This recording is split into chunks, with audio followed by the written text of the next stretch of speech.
Со стапувањето на сила на новите рестриктивни мерки се промени и сликата во струмичките кафулиња. Ако претходно беа преполни и се бараше маса повеќе, сега вакцинираните и прележаните од ковид може да бираат каде ќе седнат. Струмичани се со поделено мислење околу сегашните мерки. Согласувате со донесените мерки, невакцинираните да не може да влегуваат ниту во ugostителски објекти, во молови? По-добро да се вакцинираме, што можеме да кажем. По-добро. Дали сте вие вакцинирани, може би? Не сум още, ама планирам.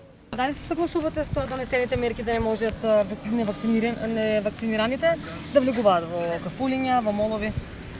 Па, јас лично не согласам со овие мерки, затоа што ги делат граѓаните на вакцинирани и невакцинирани во два различни клана.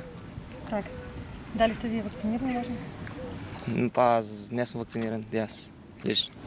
Така да не се согласувате со донесените мерки? Не. Па, јас сум малолетен и не можам да се вакцинирам. Затоа што годините тоа не ме го дозволуваат.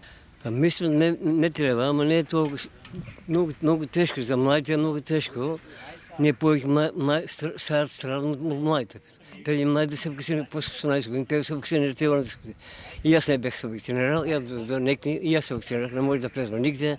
И мислам дека вакцината потребна за луѓето што треба да се вакцинират. Инаку, од 16 август е потребен сертификат за вакцинација или прилежен COVID-19 за влез во ресторани, концерти или спортски настани.